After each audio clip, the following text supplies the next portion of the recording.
नमस्ते, कैसे हैं? आइए, आज हमारा टॉपिक रहेगा प्राथमिक व्यवसाय, यानी कक्षा 12 भूगोल में जो चैप्टर नंबर 8 है। आज हम इसको डिटेल से पढ़ने वाले हैं। तो एक बार फटाफट आप वीडियो को शेयर कर दीजिए, लाइक कर दीजिए, और चैनल पर यदि आप पहली बार देख रहे हैं और अभी तक इसे सब्सक्राइब नहीं किया तो सब्सक्राइब कर लीजिए, ताकि हम वीडियो को स्टार्ट कर सकें, सेशन को स्टार्ट कर सकें।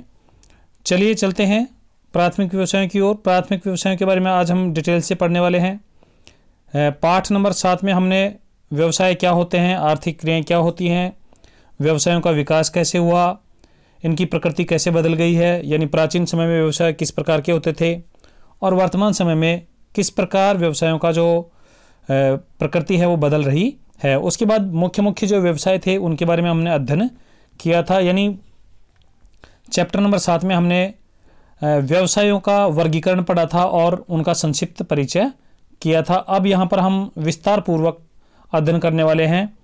तो चलिए प्राथमिक व्यवसायों को शुरू करते हैं। प्राथमिक व्यवसाय क्या होते हैं? जैसा कि आपको पता है, ऐसे व्यवसाय जिनमें मनुष्य प्राकृतिक संसाधनों का सीधा उपयोग करता है और अपनी जो आवश्यकताएं हैं उनकी पूर्ति करता है, उन सबको हम प्राथमिक व्यवसाय कहते हैं। प्राथमिक व्यवसायों के अंतर्गत मनुष्य जो होता है, हमारे जो भौगोलिक संसाधन है, प्राकृतिक संसाधन है, उनका उपयोग करके अपनी जो आवश्यकताएं हैं उनकी पूर्ति करता है। और ये जो व्यवसाय होते हैं इनसे मुख्य रूप से भोजन और कच्चे माल का उत्पादन होता है। प्राथमिक व्यवसाय में काम करने वाले जो व्यक्ति होते हैं, लोग होते हैं, उनको रेड कॉलर वर्कर कहते हैं। तो ये था व्यवसाय का सामान्य अर्थ। अब हम विश्व में प्राथमिक जो व्यवसाय हैं वो कौन कौन से हैं उनकी यदि हम बात करें तो यहाँ देख लीजिए विश्व के प्रमुख प्राथमिक व्यवसाय। साथियों, प्रमुख जो प्राथमिक व्यवसाय हैं, यानी ऐसे व्यवसाय जो सीधे प्रकृति से जुड़े हुए हैं, उनमें सबसे पहले है आखेट, उसके बाद है संग्रहण, यानी खाद्य संग्रहण। उसके बाद हम यदि बात करें तो हम मछली पकड़ना है, पशुचारण है। पशुचारण से क्या तात्पर्य होता है? पशुपालन कह दीजिए, पशुचारण कह दीजिए। पशुचारण से मतलब है पशु चराने से, पशु चराने से। उसके बाद कृषि है, कृषि आप देख ही रहे हैं, लकड़ी काटना है, और अंत में खनन। तो ये हमारे मुख्य मुख्य प्राथमिक व्यवसाय हैं।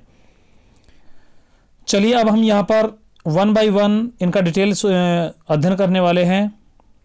तो सबसे पहले हम पढ़ेंगे आखेट के बारे में। आइए हम शुरू करते हैं आखेट। साथियों, हम यहाँ पर जो अध्ययन कर रहे हैं कक्षा 12 भूगोल का, ये नवीनतम सिलेबस के अकॉर्डिंग है, यानी कोविड की वजह से जो सिलेबस अब बचा हुआ है उसी का हम यहाँ पर अध्ययन कर रहे हैं। और आपको जिस प्रकार से अध्ययन करते हुए नोट्स तैयार करने होते हैं, बिल्कुल हम नोट्स रूप में, बिल्कुल सिंपल लैंग्वेज में यहाँ पर पढ़ रहे हैं।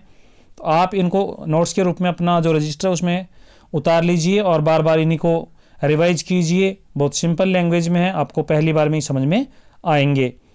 चलिए आखेट के बारे में देखते हैं। आखेट क्या होता है? तो साथियों, आपको पता है आखेट का अर्थ होता है शिकार। आखेट का अर्थ क्या होता है?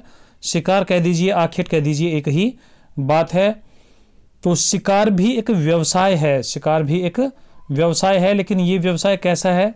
ये केवल उदर पूर्ति के लिए किया जाता है। यानी प्राचीन समय में मानव जो था उसका मुख्य व्यवसाय आखेट ही था, और जंगलों में घूमता हुआ शिकार करता था और अपना जो दैनिक जो आवश्यकता, यानी उधर भोज्य जो आवश्यकताएं हैं उनकी पूर्ति शिकार के माध्यम से ही करता था। इसके लिए ये जो व्यवसाय है इसके लिए बहुत कम पूंजी की, यानी पूंजी की न के बराबर आवश्यकता होती है, और तकनीकी ज्ञान की आवश्यकता भी नहीं होती है। ये जो आखेटक होते हैं, जो शिकारी जो होते हैं, वो नुकीले औजारों से, उसके अलावा विषाक्त जो बाण होते हैं, तीर बाण जो होते हैं जहरीले, उनसे और फंदे आदि बनाकर इनका जानवरों का शिकार करते हैं। चलिए नोट्स के रूप में इनको कैसे लिखेंगे आइए एक बार देखते हैं। आखेट विश्व की प्राचीनतम आर्थिक क्रिया है, जो मुख्य रूप से कठोर जलवायु से तात्पर्य यहाँ पर यह है कि या तो अत्यधिक शीत प्रदेश जो हैं वहाँ के जो निवासी हैं वो आखेट करते हैं, या फिर उष्ण प्रदेशों के निवासी मुख्य रूप से आखेट करते हैं, यानी कठोर जलवायु प्रदेशों के निवासियों द्वारा किया जाता है। इसमें बहुत कम पूंजी और निम्न स्तरीय तकनीकी ज्ञान की आवश्यकता होती है। साथियों, आपको पता है कि आखेट करने के लिए किसी प्रकार की टेक्नोलॉजी की आवश्यकता नहीं होती है, और सामान्यतः जो आखेट होता है वो जनजातियों द्वारा किया जाता है। जैसे आपने जब चैप्टर 2 जब हमने डिस्कस किया था तो वहाँ पर हमने देखा था कि जो एस्किमो लोग होते हैं उनकी अर्थव्यवस्था का जो मुख्य साधन है, उनकी जो अर्थव्यवस्था का जो मुख्य आधार है वो आखेट ही था, शिकार था। और आखेट में वो सील मछली का आखेट करते थे या शिकार करते थे। आखेट किससे किया जाता है? तो आखेट के लिए उनके पास हारपून नामक भाला हुआ करता था। इसके अलावा जैसे हमने बुशमैन जब पढ़ा था तो तीर कमानों से आखेट करते थे। तो ये जो भी जनजातियां हैं इनके पास आखेट करने के लिए, शिकार करने के लिए अपने खुद के औजार होते हैं, और वो जो औजार होते हैं सामान्य औजार होते हैं। अब यहाँ पर यदि हम बात करें कि वर्तमान समय की यदि हम बात करें तो वर्तमान समय में जो शिकार है या आखेट है उस पर पूर्ण प्रतिबंध लगा दिया गया है भारत में, और संसार के बहुत सारे देशों में भी इस पर प्रतिबंध लगा दिया गया है। लेकिन फिर भी कुछ लोग गैर कानूनी तरीके से आखेट कर लेते हैं। अब हम बात करते हैं विश्व के जो प्रमुख आखेट क्षेत्र हैं, प्रमुख जो शिकार क्षेत्र हैं उनकी। तो सबसे पहले है टुंड्रा प्रदेश। टुंड्रा प्रदेश कौन से प्रदेश है साथियों? उत्तरी ध्रुव के आसपास के या दक्षिणी ध्रुव के आसपास के। तो दक्षिणी ध्रुव में के आसपास के जो क्षेत्र हैं वहाँ पर वो जनविहीन है, वहाँ पर जनसंख्या निवास नहीं करती है। और उत्तरी ध्रुव के आसपास के जो आर्कटिक सागर के आसपास के जो क्षेत्र हैं जिनको टुंड्रा प्रदेश कहते हैं उनमें एस्किमो और इसी के समकक्ष जो जनजातियां हैं वो यहाँ पर शिकार करती हैं। अब आप हमें बता दीजिए, कमेंट कर दीजिए कि एस्किमो जो है मुख्य रूप से कौन से देश में या कौन से क्षेत्र में निवास करता है। हमने जब एस्किमो के बारे में पढ़ा था तो पढ़ा था कि ये कनाडा, ग्रीनलैंड और बैफिन की खाड़ी वाले क्षेत्रों में निवास करता है, और इसकी जो आजीविका है, इसकी जो उदरपूर्ति होती है वो मुख्य रूप से आखेट से ही होती है। एक बार कमेंट करके बता दीजिए एस्किमो का अर्थ क्या होता है, एस्किमो का अर्थ क्या होता है। चलिए उसके बाद हम साइबेरिया की बात करें तो साथियों आपको विश्व का मानचित्र आपको पता होगा। यूरोप महाद्वीप और एशिया महाद्वीप, एशिया महाद्वीप में जो उत्तरी भाग है, आर्कटिक सागर के पास वाला जो भाग है वो साइबेरिया कहलाता है, जो सबसे जो ठंडा भाग है। यहाँ पर एस्किमो के सदृश्य जनजातियाँ पाई जाती हैं जिनको सेमोयड और याकूत कहा जाता है। तो ये जनजातियाँ भी यहाँ पर शिकार करती हैं या आखेट करती हैं। इसी प्रकार जो कालाहारी मरुस्थल है, कमेंट कर दीजिए कालाहारी मरुस्थल कौन से महाद्वीप में है, कौन से महाद्वीप में है। यहाँ कालाहारी मरुस्थल में बुशमैन जनजाति निवास करती है और ये भी आखेट के द्वारा ही अपनी जो उदरपूर्ति है वो करती है। अब आप कमेंट करके बता दीजिए कि जो बुशमैन होते थे इनका सबसे जो प्रिय भोजन है वो क्या है, और एक बुशमैन एक बार में आधी भेड़ तक खा जाता है, ये हमने पढ़ लिया था। बुशमैन जो लोग होते हैं वो शिकार करने की इनकी 3-4 विधियां हैं। जैसे सामान्यतः ये क्या करते हैं कि गड्ढों में गिराकर, कीचड़ में फंसाकर या फिर विषाक्त जल पिलाकर आदि प्रकार से शिकार करते हैं।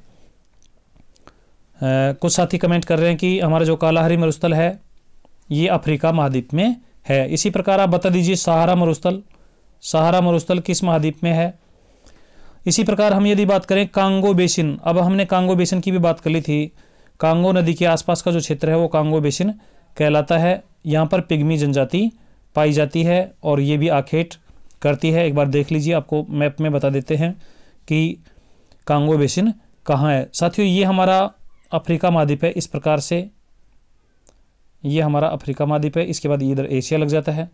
तो ये वाला जो पार्ट है यहाँ पर कांगो नदी बहती है और इसका क्षेत्र, ये जो क्षेत्र है ये कांगो बेसिन कहलाता है। यहाँ पर ये जो खाड़ी है ये गिनी की खाड़ी है। तो आप इस प्रकार से मैप को बहुत आधार बना लीजिए, मैप को देखा करें। चलिए नेक्स्ट हम बात करते हैं मलाया प्रायद्वीप। यहाँ पर सेमांग व सकाई जनजाति द्वारा आखेट किया जाता है। अब आप कमेंट करके बता दीजिए मलाया प्रायद्वीप कौन से महाद्वीप में है। आपने देखा होगा साथियों एशिया यानी हमारा ये, जैसे ये भारत है, भारत के बाद इस साइड में जब चलेंगे म्यांमार है, आगे जब और चलते हैं तो ये ऊपर जब जाएंगे तो चीन आ जाता है। और यहाँ पर इंडोनेशिया और मलेशिया 2 बड़े द्वीप हैं। उसी के बाद यहाँ पर ऑस्ट्रेलिया आ जाता है। ऑस्ट्रेलिया के पास में यहाँ पर पापुआ न्यू गिनी है। तो ये जो मलेशिया और इंडोनेशिया वाला जो पार्ट है ये कहलाता है मलाया प्रायद्वीप। यहाँ पर सेमांग और सकाई जनजाति पाई जाती है और इसके द्वारा भी आखेट किया जाता है। इसी प्रकार बोर्नियो भी साथियों यहीं पर है, प्रशांत महासागर में, ऑस्ट्रेलिया के जस्ट ऊपर। बोर्नियो में पुनान जो जनजाति है उसके द्वारा आखेट किया जाता है। और न्यू गिनी में न्यू गिनी हमारा जो ऑस्ट्रेलिया है उसके जस्ट उत्तर की ओर यहाँ पर न्यू गिनी है और वहीं उसी के पास में पापुआ है, ये बोर्नियो है। तो न्यू गिनी में पापुआन जो जनजाति है उसके द्वारा आखेट किया जाता है, शिकार किया जाता है। यहाँ पर आपको हमने प्रयास किया है, ये आखेट करते हुए एक बुशमैन को दिखाया गया है। अमेजन बेसिन में जिवारो व यागुआ जनजाति द्वारा भी आखेट किया जाता है। कमेंट कर दीजिए अमेजन बेसिन कौन से महाद्वीप में है। और यहाँ पर संसार की सबसे जो लंबी नदी है नील नदी, ये बहती है अफ्रीका महाद्वीप में। और संसार की सबसे अधिक जल प्रवाह की जो नदी है अमेजन नदी, ये साथियों दक्षिणी अमेरिका महाद्वीप में, हमारा जो ब्राज़ील है और उसके अलावा अन्य देशों में भी बहती है। और यहाँ ब्राज़ील में अमेजन नदी जहाँ बहती है उसके आसपास का जो क्षेत्र है वो अमेजन बेसिन कहलाता है। और यहाँ पर ये विषुवत रेखा के पास वाला क्षेत्र है, यहाँ पर जिवारो और यागुआ जनजाति द्वारा आखेट किया जाता है। उम्मीद करता हूँ आपको ये बातें समझ में आ रही होंगी। चलिए अब हम देखते हैं नेक्स्ट हमारा आज का टॉपिक है आखेट के बाद में संग्रहण। और जो संग्रहण है आइए देखते हैं कि संग्रहण क्या होता है, कैसे होता है और ये व्यवसाय किस प्रकार से बना हुआ है। साथियों संग्रहण का मतलब होता है एकत्र करना और एकत्र करना, इकट्ठा करना। ये बिल्कुल सिंपल भाषा में आप समझ सकते हैं, इकट्ठा करना। तो संग्रहण भी एक प्राचीन व्यवसाय है, ये भी एक प्राचीन व्यवसाय है, बहुत प्राचीन समय में किया जाता था और अभी भी कुछ जनजातियां जो हैं ये संग्रहण का कार्य करती हैं। इसमें क्या होता है, जो मानव होता है, लोग होते हैं, जनजातीय ये जो लोग होते हैं वो जंगलों से कंदमूल, फल फूल, बेरी, जड़ें, पत्ते आदि का संग्रहण करते हैं, यानी उनको एकत्र करते हैं और उनको फिर बाजार में बेच देते हैं और उनसे उनको धन की प्राप्ति हो जाती है। तो इस व्यवसाय में संलग्न जो मानव है अपनी मूलभूत आवश्यकताओं की पूर्ति के लिए संग्रहण कार्य करता है। यानी रोटी है, कपड़ा है, मकान है, उसकी जो मूलभूत आवश्यकताएं हैं बस इतना सा प्राप्त हो जाए उसके लिए जंगलों से संग्रहण का कार्य करता है। और ये पर्यावरण को किसी प्रकार का नुकसान नहीं पहुंचाता, उससे किसी प्रकार की छेड़छाड़ नहीं करता। जैसे मान लीजिए तेंदुपत्ता है, तेंदुपत्ता एकत्र करना है तो पेड़ों को काटेगा नहीं। पत्ता प्राप्त करने के लिए यहाँ की जो जनजातियाँ हैं वो पेड़ों को काटेंगी नहीं, क्या करेंगी, जो पत्ते आसानी से उपलब्ध हो सकते हैं उन्हीं का संग्रहण करेंगे। तो साथियों आपको ये हमारा जो ऑनलाइन सेशन है, ऑनलाइन जो स्टडी है ये कैसी लग रही है, आप वीडियो को लाइक ज़रूर करें और चैनल को सब्सक्राइब कर लें और अपने दोस्तों को शेयर भी करें। हम रोज़ाना शाम को 8 बजे भूगोल का अध्ययन करते हैं, तो आप अपने साथियों सहित रोज़ाना 8 बजे हमारे चैनल पर आएँ और अपनी जो पढ़ाई है उसको कंटिन्यू रखें। इसी प्रकार हम पाठ कंप्लीट होते ही साथियों टेस्ट का भी आयोजन करते हैं। यहाँ पर हमने दिखाया है संग्रहण करता हुआ, ये यहाँ पर जनजातीय जो लोग हैं वो इस प्रकार से संग्रहण करते हैं, जंगल से पत्ते वगैरह एकत्र करते हैं।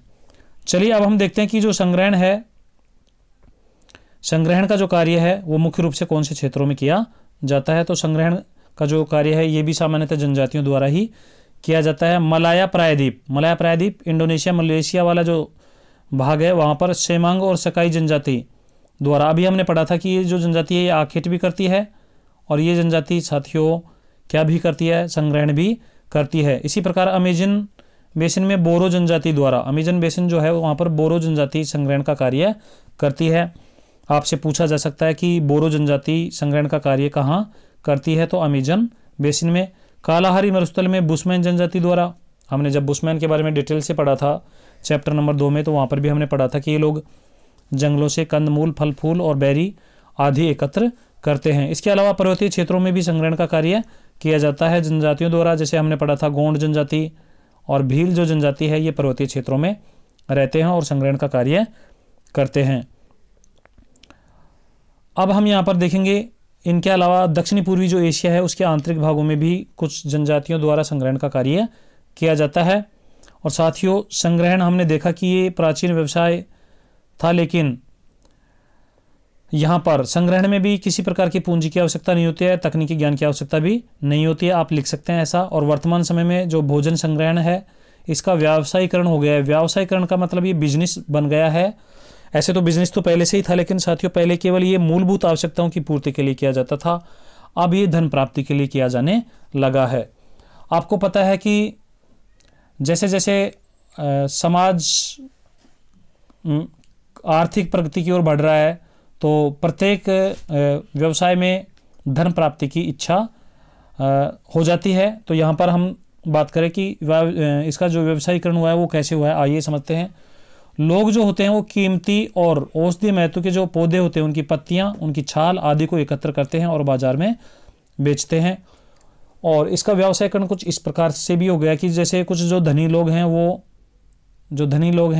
वो अपने अंडर में कुछ लोग रखते हैं श्रमिक के रूप में, और उनसे वो संग्रहण का कार्य करवाते हैं। उनसे जो संग्रहण में जो वस्तुएं प्राप्त होती हैं उनको एकत्र करके उनको बाजार में बेच देते हैं। इस प्रकार वो लाभ कमाते हैं। फिर ये जो संग्रहित की हुई जो वस्तुएं हैं, जो पत्ते हैं, छाल हैं, इनसे पेय पदार्थ बनते हैं, दवाइयाँ बनती हैं और कांति वर्धक वस्तुएं बनती हैं। कांति वर्धक वस्तुएं कौन सी होती हैं? जिनसे मनुष्य की जो कांति है अर्थात उसकी जो हम कहें कि एक प्रकार से सुंदरता जो है उसको बढ़ाने वाली यहाँ पर वस्तुएं बनाई जाती हैं। चलिए अब हम देखें कि मुख्य रूप से ये जो है हमारा संग्रहण का जो व्यवसाय है ये मुख्य रूप से कौन कौन से भागों में किया जाता है, तो इसके बारे में हमने पढ़ लिया है, वही जो जनजातीय क्षेत्र हैं। अब नेक्स्ट हमारा टॉपिक है मछली पकड़ना। तो यहाँ पर देख लीजिए मछली पकड़ना जो है साथियों किस प्रकार से हम देखेंगे। समुद्री जो क्षेत्र हैं वहाँ पर, उसके अलावा जो प्राकृतिक जल स्रोत हैं वहाँ पर, प्राकृतिक जल स्रोतों में मछलियाँ जो होती हैं साथियों ये पाई जाती हैं और उनको पकड़कर उसके आसपास के जो स्थानीय जो लोग हैं वो अपनी आजीविका चलाते हैं। मछलियाँ जो होती हैं वो भोजन के रूप में भी काम में ली जाती हैं। इसके अलावा इनका तेल भी निकाला जाता है और इनसे चमड़ा भी प्राप्त किया जाता है। तो आइए नोट्स के रूप में इनको कैसे लिखेंगे। मछली पकड़ना, यहाँ पर देख लीजिए, यह एक जीवन निर्वहन व्यवसाय है, यानी इससे भी जीवन का गुजारा हो जाता है। इसमें मनुष्य विभिन्न प्राकृतिक जल स्रोतों से तात्पर्य क्या है? जो जल स्रोत प्रकृति ने अपने आप बनाए थे, तो प्राकृतिक जल स्रोतों में मुख्य रूप से, और उसके अलावा आजकल तो ये कृत्रिम जो पोखर वगैरह बनाकर, टैंक वगैरह बनाकर उनमें भी मछली पालन किया जाता है। तो प्राकृतिक जो जल स्रोत हैं जिनमें तालाब हैं, पोखर हैं, नदियां हैं, झीलें हैं और जो तटवर्ती सागर हैं वहाँ पर मछलियाँ पकड़ने का कार्य किया जाता है। मछलियों से भोजन के अलावा तेल और चमड़ा भी प्राप्त किया जाता है। साथियों आपके आसपास भी कोई यदि झील वगैरह होगी या तालाब होंगे तो आपने कभी वहाँ की यात्रा की हो, कभी देखे हों, तो उनमें मछलियाँ पकड़ी जाती हैं। वर्तमान समय में इस व्यवसाय का भी आधुनिकीकरण हो गया है। यानी आधुनिकीकरण से क्या तात्पर्य है कि अभी इसमें टेक्नोलॉजी का उपयोग होने लगा है। विश्व में मछली पकड़ने के जो प्रमुख क्षेत्र हैं वो इस प्रकार से हैं, आइए देखते हैं। और यहाँ पर हमने मछली पकड़ने के लिए यहाँ पर मछली किस प्रकार से पकड़ते हैं समुद्र में उसका एक चित्र भी यहाँ पर दिखाने का आपको प्रयास किया है। अब देख लीजिए मछलियाँ जो पकड़ी जाती हैं सामान्यतः तालाबों झीलों के अलावा मुख्य रूप से जो बड़ी मात्रा में मछलियाँ पकड़ी जाती हैं वो समुद्रों से पकड़ी जाती हैं। उसके जो विश्व में जो मछली पकड़ने के मुख्य मुख्य क्षेत्र हैं उनमें उत्तरी प्रशांत महासागर के तटवर्ती क्षेत्र। अब उत्तरी प्रशांत महासागर कहाँ है? यानी हमारा जो भूमध्य रेखा है ये मान लीजिए हमारी पृथ्वी है, ये पृथ्वी है या ग्लोब मान लीजिए। यहाँ पर कौन सी रेखा है कमेंट कर दीजिए। ये हमारी भूमध्य रेखा है और ये यहाँ पर 23.5 डिग्री उत्तरी अक्षांश रेखा जिसे कर्क रेखा कहते हैं, ये 66.5 डिग्री उत्तरी अक्षांश रेखा जिसे आर्कटिक वृत्त कहते हैं। इसी प्रकार दक्षिणी गोलार्ध में यदि हम देखें तो 23.5 डिग्री को मकर रेखा, 66.5 डिग्री को एंटार्कटिक वृत्त। तो ये हमारी जो विषुवत रेखा है, ये 0 डिग्री वाली जो रेखा है, इसके उत्तर की तरफ का जो समुद्र होता है वो उत्तरी समुद्र कहलाता है। जैसे प्रशांत महासागर की बात करें तो वो उत्तरी प्रशांत महासागर कहलाएगा। यदि दक्षिण की तरफ की बात करें तो वो दक्षिणी प्रशांत महासागर कहलाएगा।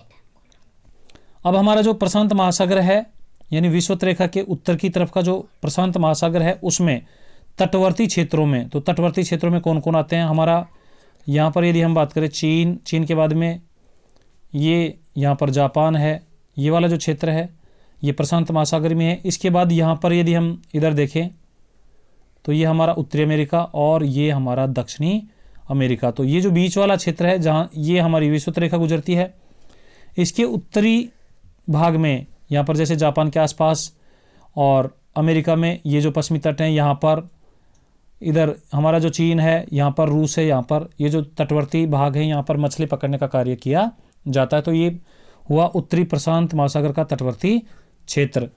अब इसी प्रकार उत्तरी अटलांटिक तटीय अमेरिकन क्षेत्र मुख्य रूप से कौन सा क्षेत्र साथियों, अमेरिकन क्षेत्र, जिसे ग्रांड बैंक भी कहते हैं। अब आप बता दीजिए, कमेंट करके बता दीजिए कि संसार का सबसे बड़ा जो महासागर है वो कौन सा है, उसका नाम आप कमेंट कर दीजिए। और ये भी बता दीजिए कि उत्तरी अटलांटिक यानी अटलांटिक जो महासागर है वो कौन कौन से महाद्वीपों के बीच में है। ये हमारा उत्तरी अमेरिका हुआ, उसके बाद में यहाँ पर हमारा ये हो गया दक्षिणी अमेरिका, यहाँ पर ये हमारा अफ्रीका हो गया, समझ लीजिए। अफ्रीका के बाद में ये भूमध्य सागर, इसके बाद ये यूरोप। तो ये हमारा यहाँ से होकर गुजरती है कौन सी रेखा, विषुवत रेखा। और यहाँ पर अब जो बीच में जो समुद्र है, बीच में जो सागर है, मैं इसको रेड कलर से यहाँ पर दर्शा देता हूँ बिंदुओं से। ये जो समुद्र है, ये जो महासागर है, ये कहलाता है अटलांटिक महासागर। और अटलांटिक महासागर में यदि हम बात करें उत्तरी अटलांटिक महासागर, तो इस रेखा से, इस भूमध्य रेखा से ऊपर की तरफ जो ये वाला जो सागर है ये कहलाता है उत्तरी अटलांटिक महासागर। और यहाँ पर अमेरिका के पास में, अमेरिका में यहाँ पर न्यू फाउंडलैंड है, आप एटलस में देखिए, न्यू फाउंडलैंड के पास में ही मछलियाँ विशाल मात्रा में, विशाल संख्या में पकड़ी जाती हैं। मछलियाँ पकड़े जाने का मुख्य कारण यहाँ पर क्या है साथियों, यहाँ पर गर्म और ठंडी धाराओं का मिलन स्थल है। और गर्म और ठंडी धाराओं के मिलन स्थल पर प्लैंकटन नामक समुद्री जो घास है उसका पर्याप्त मात्रा में उसका उत्पादन होता है और ये मछलियों का मुख्य भोजन होता है। इसलिए जहाँ पर ठंडी और गर्म धाराएं मिलती हैं वहाँ पर मछलियाँ अधिक विकसित होती हैं, अधिक विकास करती हैं, उनकी संख्या तेज़ी से बढ़ती है। तो यहाँ पर ये जो क्षेत्र है न्यू फाउंडलैंड के पास, ये कहलाता है ग्रांड बैंक। ग्रांड बैंक आप अच्छे से याद रख लीजिए, बहुत इंपॉर्टेंट है। ग्रांड बैंक और डागर बैंक ये संसार के मुख्य मत्स्य पालन क्षेत्र हैं, मछली पकड़ने के क्षेत्र हैं। तो ग्रांड बैंक तो हो गया हमारा अमेरिका के पास में। और इसी प्रकार यूरोप के पास, यहाँ उत्तरी यूरोप के पास, यहाँ पर जो मछली पकड़ने का क्षेत्र है, यानी हमारा जो इंग्लैंड, फ्रांस, स्पेन वाला जो क्षेत्र है, यहाँ पर समुद्र में मछलियाँ पकड़ी जाती हैं, ये कहलाता है डागर बैंक। डागर बैंक। तो ये दोनों आप नाम अच्छे से याद रख लीजिए। चलिए, थर्ड हमारा है उत्तरी पश्चिमी यूरोपीय क्षेत्र, जिसे हम डागर बैंक कहते हैं। उसके बाद जापान सागर। तो जापान सागर कहाँ है, आप कमेंट कर दीजिए। जापान जो है साथियों, ये हमारा ये चीन वाला क्षेत्र है और यहाँ पर 4 बड़े द्वीप हैं, जो ये हमारा जापान देश है। और जापान और चीन के बीच का ये जो समुद्र है ये जापान सागर कहलाता है। तो यहाँ पर भी मछलियाँ पकड़ी जाती हैं। साथियों, आपको ये कैसा लग रहा है, आप कमेंट करके बताते रहें, या फिर आप हमारे व्हाट्सएप ग्रुप से जुड़ना चाहते हैं तो वीडियो के डिस्क्रिप्शन में व्हाट्सएप ग्रुप का लिंक दिया गया है, वहाँ पर जाकर आप व्हाट्सएप ग्रुप ज्वाइन कर लीजिए। व्हाट्सएप ग्रुप में हम ऑनलाइन जो टेस्ट आयोजित करवाते हैं उनके लिंक शेयर करते हैं, तो आप ऑनलाइन टेस्ट भी दे सकते हैं और अपनी तैयारी को जांच सकते हैं। चलिए, उसके बाद हम यहाँ पर बात करें ग्रांड बैंक व डागर जो बैंक हैं विश्व में मछली पकड़ने वाले स्थलों के रूप में प्रसिद्ध हैं। ये बहुत ही इंपॉर्टेंट हैं, आप इनको अच्छे से याद रख लीजिए। अब साथियों, हम आपको एक सूचना देते हैं। सूचना ये है कि हमारा ऑनलाइन जो टेस्ट सीरीज चल रही है भूगोल की, ऑनलाइन टेस्ट सीरीज का टेस्ट नंबर जो 7 है वो अभी हो गया है, टेस्ट नंबर 8 अभी होने वाला है, और टेस्ट नंबर जो 8 है वो हमारा 8 जनवरी को शाम के 8 बजे से, 8 जनवरी शाम को 8 बजे से स्टार्ट होगा और वो चलेगा 9 जनवरी को शाम के 8 बजे तक। आप उसको कभी भी 24 घंटे के अंतर्गत आप कभी भी दे सकते हैं। टेस्ट कैसे दें, टेस्ट कैसे दिया जाता है, उसका सारा हमने एक वीडियो यूट्यूब पर अपलोड कर दिया है, तो आप जाकर देख लीजिए। उसका थंबनेल मिलेगा आपको, ऑनलाइन टेस्ट कैसे दें, तो उसको देख लीजिए, पूरा समझ लीजिए, पूरा प्रोसेस, टेस्ट कैसे दिया जाता है, रिजल्ट कैसे देखा जाता है, रैंक लिस्ट कैसे देखी जाती है, तो ये सब वहाँ पर आप देख लीजिए। उसके बाद 9 जनवरी को हमारा ये जो ऑनलाइन टेस्ट होगा, 9 जनवरी को शाम को 8 बजे उसका लाइव सॉल्यूशन हम करवाएंगे, तो आप लाइव सॉल्यूशन देखना न भूलें, क्योंकि वहाँ पर ये जो टेस्ट में जो क्वेश्चन पूछे जाएंगे उनका डिटेल से आपको एक्सप्लेनेशन किया जाएगा। उसके अलावा अन्य जो क्वेश्चन हैं उनको भी आपको वहाँ पर डिस्कस किया जाता है, तो इससे आपका जो पार्ट है उसका रिवीजन हो जाता है। अब उस टेस्ट में सिलेबस क्या रहेगा, तो हमारा जो पाठ नंबर 7 है, पाठ नंबर 7 मानव व्यवसाय प्रमुख प्रकार, वहाँ से क्वेश्चन आएंगे, तो आप उस पाठ को अच्छे से तैयार कर लीजिए। और जैसे ही हमारा पाठ नंबर 8 समाप्त होगा तो हम इसका भी टेस्ट लेंगे। और साथियों अगला टेस्ट कब होगा, वो जब आप ये जो टेस्ट देंगे तो टेस्ट में ही आपको इन्फॉर्मेशन मिल जाएगी, तो आप अपने जो भी साथी हैं उनको सूचना दे दीजिए और अधिक से अधिक संख्या में आप टेस्ट दीजिए, ताकि आपकी जो रैंक है उससे आपकी अपनी तैयारी का आंकलन हो सके। आपको ज्योग्राफी के जो पाठ हैं उनकी यदि उनके नोट्स चाहिए, उनकी PDF चाहिए, तो आप हमें कमेंट कर दीजिए, मैसेज कर दीजिए, आपको PDF भी हम प्रोवाइड करवा देंगे। तो चलिए साथियों, आप अपनी जो तैयारी है उसको बदस्तूर जारी रखिए अच्छे से। इस बार आप प्रयास कीजिए कि सभी जो विद्यार्थी हैं 90+ अंक लेकर आएँ। चलिए आज के लिए इतना ही, कल फिर मिलते हैं शाम को ठीक 8 बजे। तब तक के लिए जय हिंद, जय भारत।